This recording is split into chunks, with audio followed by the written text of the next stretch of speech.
Pemirsa, bagaimana kabar Anda hari ini? Semoga Anda selalu sehat dan senang sekali kami bisa hadir menjumpai Anda pada program Banyuwangi Dalam Berita. Bersama saya Bima Dirga, beragam informasi teraktual dari sejumlah wilayah di Banyuwangi akan kami hadirkan untuk menemani aktivitas Anda. Inilah Banyuwangi Dalam Berita selengkapnya.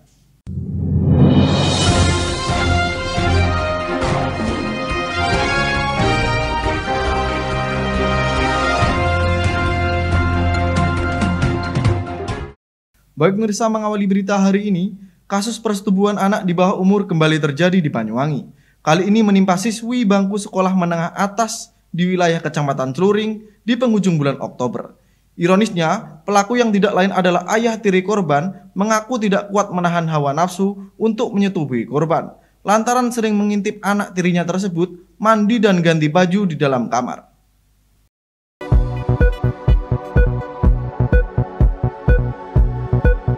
Sungguh bejat, kata yang tepat untuk menggambarkan tindakan asusila yang dilakukan HS, pria asal desa Taman Agung, Kecamatan Celuring, sehingga harus berurusan dengan unit reskrim Polsek setempat. Bagaimana tidak, pria berusia 30 tahun tersebut tega menyetubuhi anak tirinya sendiri yang masih duduk di bangku sekolah menengah atas.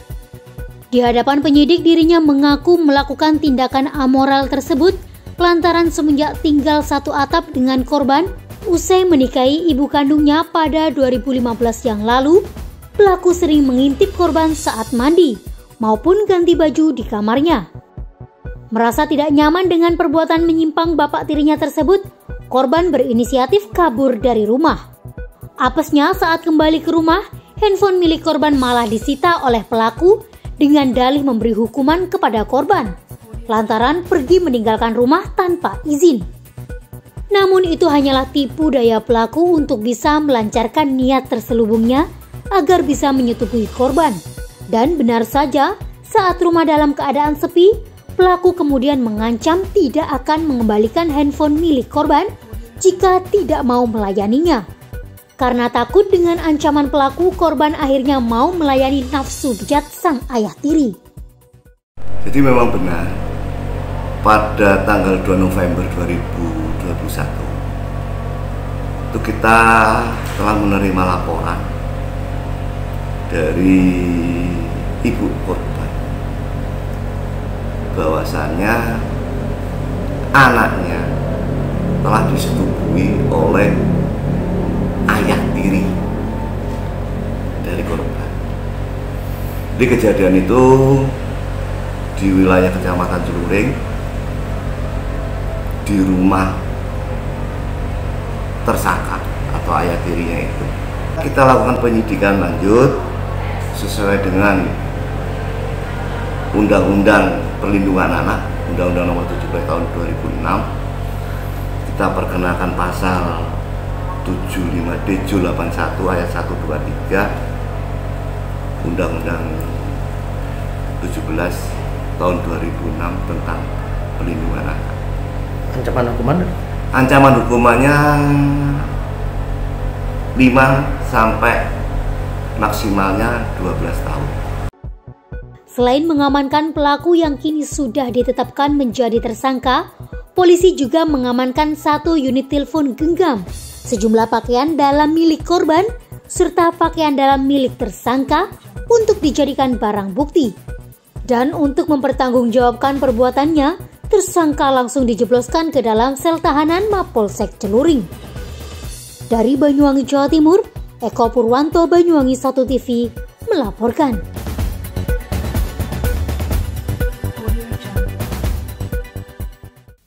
Peristiwa kebakaran melanda sebuah masjid yang terletak di Desa Jambewangi, Kecamatan Sempu pada Jumat siang.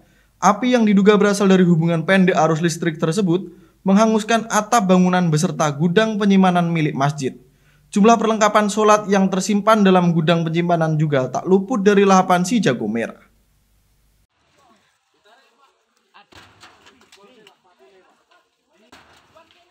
Pemirsa, dari rekaman video amatir yang diabadikan salah satu warga, terlihat kepulan asap membumbung tinggi usai kebakaran menghanguskan bagian belakang Masjid Al-Huda yang terletak di dekat perkampungan warga tepatnya di Dusun Panjen, Desa Jambewangi pada Jumat siang.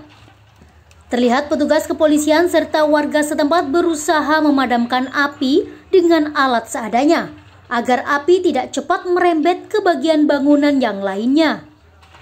Petugas pemadam kebakaran yang datang juga berusaha memadamkan api dari dalam bangunan masjid. Menurut pihak kepolisian, api yang diduga berasal dari hubungan pendek arus listrik tersebut berasal dari bagian belakang gudang masjid, di mana ada salah seorang saksi mata yang melihat adanya kepulan asap dari bagian tersebut sekitar pukul 10:30 waktu Indonesia Barat. Material atap bangunan yang terbuat dari kayu membuat api dengan cepat menyambar bagian gudang masjid, serta atap bangunan utama sebelah barat. Beberapa karpet sajadah dan juga genset yang tersimpan di dalam gudang tidak luput dari lahapan si jago merah. Selang 1 jam api baru bisa dipadamkan sepenuhnya, setelah 2 unit mobil pemadam kebakaran diterjunkan untuk menjinakkan api. Warga sekitar melakukan pemadaman secara manual dan menghubungi dari Polsek Sempu. Kami bersama warga masyarakat bersama-sama melakukan pemadaman secara manual. Ya, kebetulan di belakang masjid itu ada tandon, yaitu yang kita perdayakan untuk pemadaman. Di sisi lain ada yang menghubungi pemadam kebakaran, akhirnya setengah jam kemudian 2 unit pemadam kebakaran dari Genteng melakukan pemadaman dan pendinginan sehingga tuntas sekitar jam 11.30 api sudah bisa dijinakkan. Untuk dugaan sementara dan penyebab kebakaran? Ini kami memanggil dari unit identifikasi Polresta Banyuwangi dan telah melakukan olah TKP. Untuk kepastiannya kita menunggu hasilnya. Namun dari beberapa keterangan warga masyarakat Tampak Mir, ini kemungkinan konsleting listrik sehingga menyambar beberapa karpet sajadah yang berada di gudang masjid sehingga mengenai atap dan kemudian membakar atap sisi barat yang bagian belakang. Beruntung tidak ada korban jiwa dalam kebakaran tersebut, namun kerugian ditaksir mencapai 30 juta rupiah. Pasca kejadian, warga beserta pengurus masjid berusaha membersihkan puing-puing material yang berserakan, yang berada di dalam maupun di luar masjid, dan esoknya akan dilakukan pembenahan sementara agar masjid dapat difungsikan kembali. Dari Banyuwangi, Jawa Timur, Eko Purwanto, Banyuwangi 1 TV, melaporkan.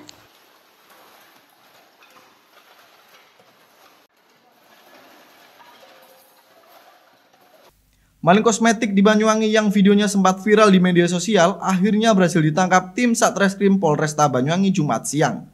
Pelaku merupakan kakek berusia 51 tahun yang ternyata seorang residivis, sudah 5 kali keluar masuk penjara di wilayah hukum Polda Bali. Selain menyasar toko kosmetik, pelaku juga menyasar sejumlah toko-toko kelontong yang ditinggal pemiliknya. Pemirsa, inilah aksi seorang maling saat menyatroni toko kosmetik di Kelurahan Mojopanggung, Banyuwangi pada Sabtu malam pekan lalu. Sambil mengendap-endap, maling yang beraksi seorang diri ini langsung saja mengambil sejumlah produk kosmetik dan sejumlah uang tunai di meja kasir toko. Mayoritas kosmetik yang dicuri merupakan produk perawatan wajah skincare yang memiliki harga jual tinggi. Beberapa produk kosmetik yang diambil pelaku langsung dikumpulkan ke dalam karung untuk selanjutnya dibawa pergi. Akibat ulah pelaku, toko kosmetik ini mengalami kerugian hingga 33 juta rupiah. Tak lama setelah video rekaman CCTV pencurian ini viral di media sosial, pelaku akhirnya berhasil diringkus polisi di rumahnya pada Jumat siang. Pelaku adalah Abraham Sinanu, seorang kakek berusia 51 tahun, warga lingkungan Sukowidi, Banyuwangi. Hasil penyelidikan polisi, pelaku ternyata seorang residivis kasus pencurian yang sudah 5 kali keluar masuk penjara di wilayah hukum Polda Bali.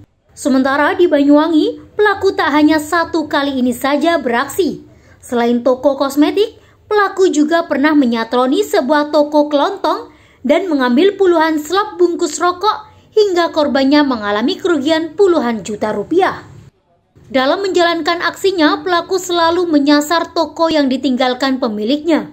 Menggunakan sebuah linggis kecil, pelaku berhasil masuk ke dalam toko dengan cara mencongkel pintu belakang agar aksinya tak diketahui warga. Selain mengamankan pelaku, polisi juga berhasil menyita sejumlah barang bukti berupa sepeda motor pelaku, sejumlah bungkus rokok, dan linggis. Sementara kosmetik hasil curian senilai 33 juta rupiah sudah ludes dijual pelaku kepada seorang penadah. Yang bersangkutan melakukan tindak pidana kena sanksi pasal, dikenakan pasal KUHP 363 KUHP dengan ancaman pidana maksimal 7 tahun. Dilakukan sendiri pada malam hari.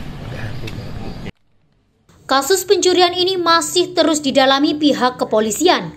Polisi hingga kini masih melakukan pengembangan kasus untuk menangkap seorang penadah yang masih buron.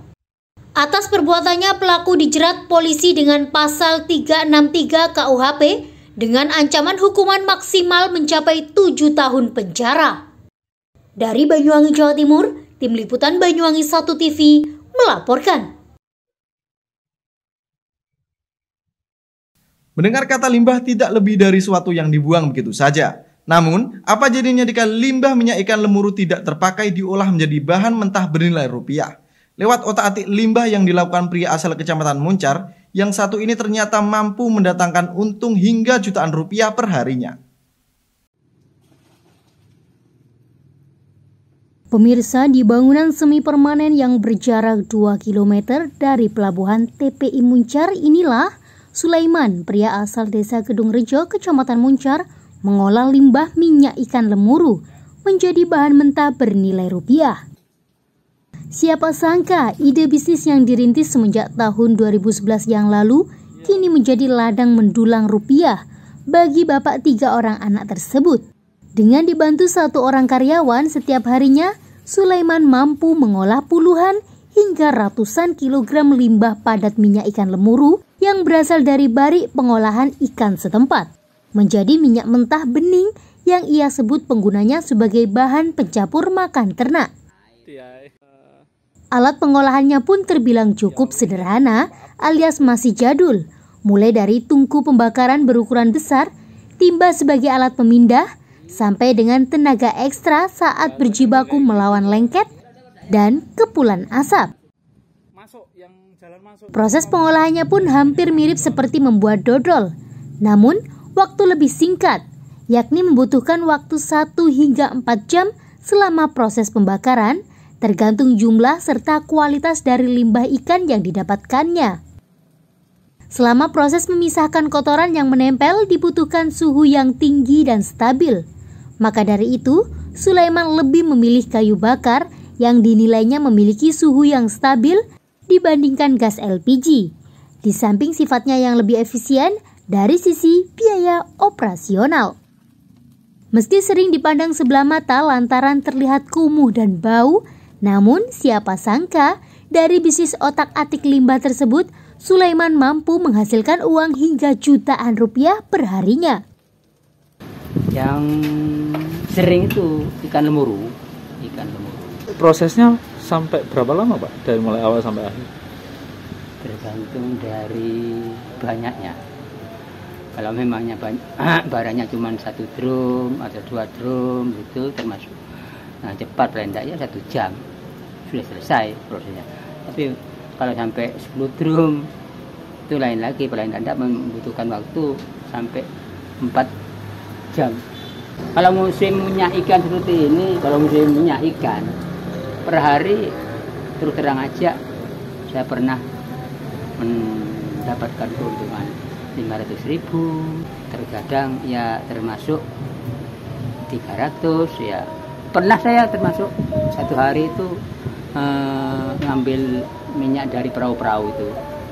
Terus alhamdulillah kebetulan dari perahu-perahu itu minyak mentah banyak dan 1 hari itu bisa mendapatkan berapa drum itu Nah, 1 minggu yang lalu tuh sampai 6-7 drum, sehingga alhamdulillah satu hari itu bisa mendapatkan keuntungan 1 juta saya.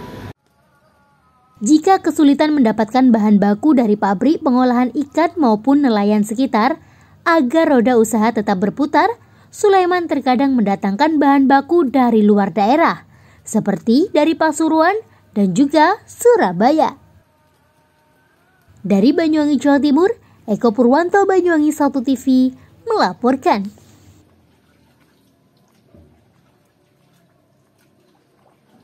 Baik pemirsa, berita tadi sekaligus menutup perjumpaan kita pada kali ini. Dan jangan lupa untuk tetap patuhi protokol kesehatan, yakni 3M.